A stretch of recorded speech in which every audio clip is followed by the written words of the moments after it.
Thanks guys. Ito yung agod. Agod sa Kapampangan. Ayan, bunga ng malunggay.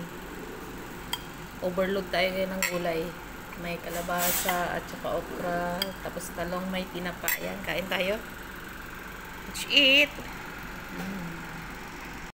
Paris overload ang uso sa Pilipinas. Ni Diwata. Shout out, Madam Diwata. Good luck.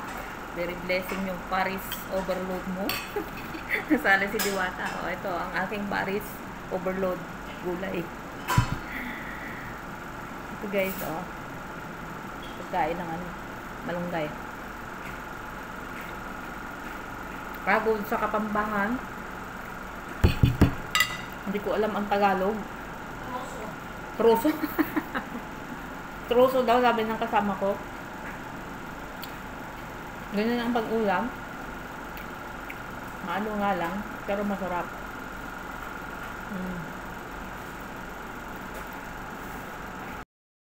Sabi ng kasama ko, troso daw.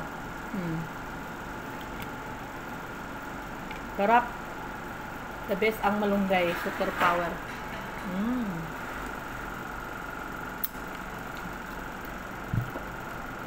Kahit marami kang kainin, basta gulay, okay lang guys. Huwag lang mamantika at saka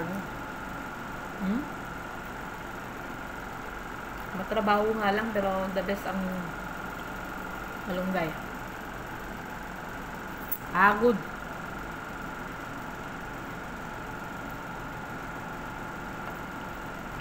Kaya siguro pinangalanan na agod kasi ginaganyan ng pagkain.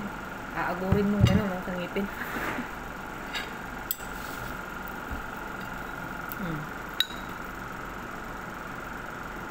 Sarap papakin.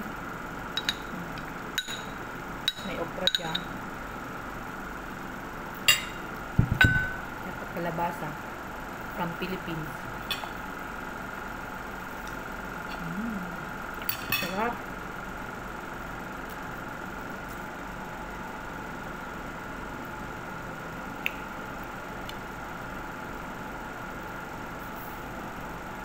Ulam malunggay.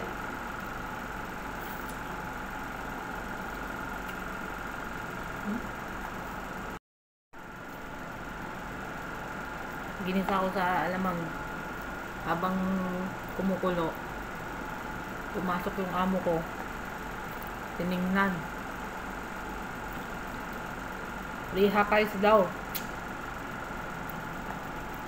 Hindi raw maganda yung amoy.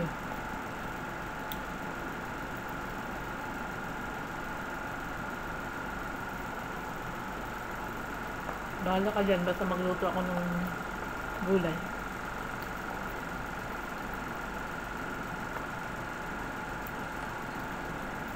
May pinapa.